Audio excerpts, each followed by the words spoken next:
श्री स्वामी समर्थ. जय जय स्वामी समर्थ. श्री स्वामी समर्थ. जय जय स्वामी समर्थ. तुम्हा सर्वांवर स्वामींची कृपा सदैव राहो आणि तुमच्या सगळ्या चांगल्या इच्छा स्वामी महाराज पूर्ण करो, हीच स्वामींच्या चरणी प्रार्थना करते आणि आजच्या व्हिडिओला सुरुवात करते. आळस, अपयश आणि नैराश्य असेल तर या 5 सोप्या टिप्स जोपासून बघा.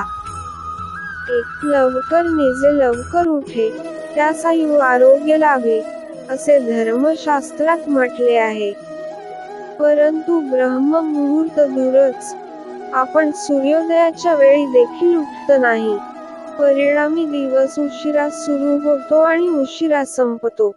लवकर उठल्यामुळे पहाटेच्या शांत वातावरणात स्वतःवर लक्ष देता येते. त्या कालावधीत दिवसभराच्या तुलनेत कमी विचार असतात. त्यामुळे मन शांत होण्यास, एकाग्र होण्यास वेळ लागत नाही.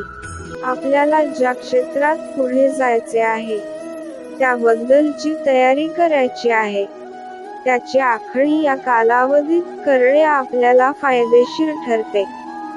कारण त्या काळात आपला मेंदू सर्वात जास्त कार्यरत असतो.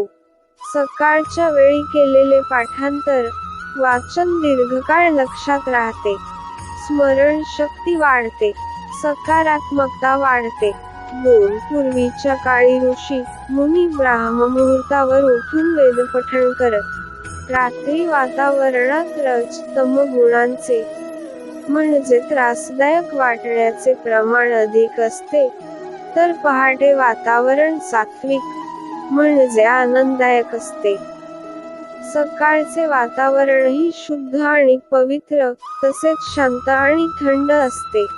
या काळात केलेला नामजप भावपूर्ण होतो, तसेच अभ्यासही चांगला होतो. म्हणून साधकाने ब्रह्म मुहूर्तावर साधना करावी असे सांगितले जाते. आजही योग शिबिरांमध्ये ब्रह्म मुहूर्तावर उठवले जाते. तसेच गायक ब्रह्म मुहूर्तावर उठून रियाज करतात. विद्यार्थी पहाटे उठून अभ्यास करतात. रात्री जागरण करून केलेल्या अभ्यासापेक्षा पहाटे उठून केलेला अभ्यास गुणवत्ता वाढवतो. 3. पशु, पक्षी, निसर्ग देखील ब्रह्म मुहूर्तावर जागृत होतो.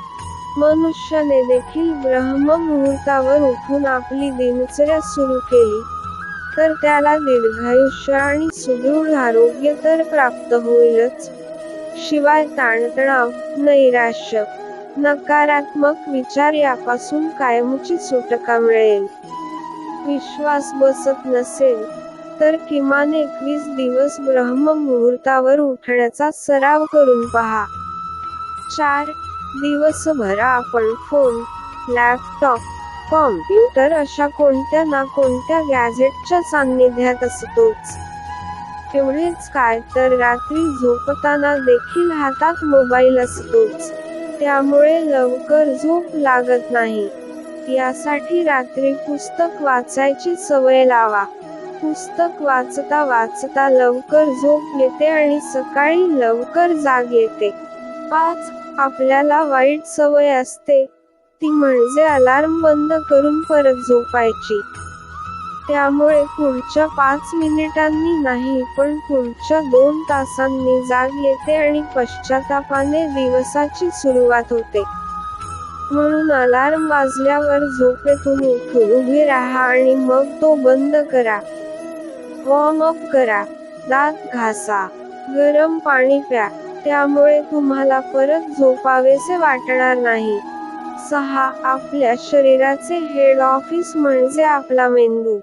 त्यात आपण जे काही समाविष्ट करतो, त्यानुसार ते आपल्याला सूचना देते. आपण जर आपले ध्येय निश्चित केले तर आपल्याला अलार्म वाजण्याची वाट बघावीच लागणार नाही, तर अलार्म वाजण्याआधीच आपला मेंदू आपल्याला सूचना देईल आणि जाग येईल. यासाठी 1-2 दिवस नाही तर सलग 8-10 दिवस ते 21 दिवस सराव करायला हवा. 7. अनेकदा प्रयत्न करूनही आपल्याला ब्रह्म मुहूर्ताची वेळ साधता येत नाही. उशिरा जाग येते आणि त्याचा पश्चात्ताप दिवसभर राहतो. यासाठी वाईट वाटून न घेता प्रयत्न करत राहा. त्यामुळे तुमचा संयम वाढेल आणि एकदा का सराव झाला की हाच संयम तुम्हाला रागावर नियंत्रण ठेवण्यास मदत करेल. संकट काळात तुम्ही डगमगणार नाही. 8. आजच्या ऑनलाईन काळात दूर राहूनही आपण एकमेकांच्या संपर्कात राहू शकतो, पाहू शकतो, बोलू शकतो.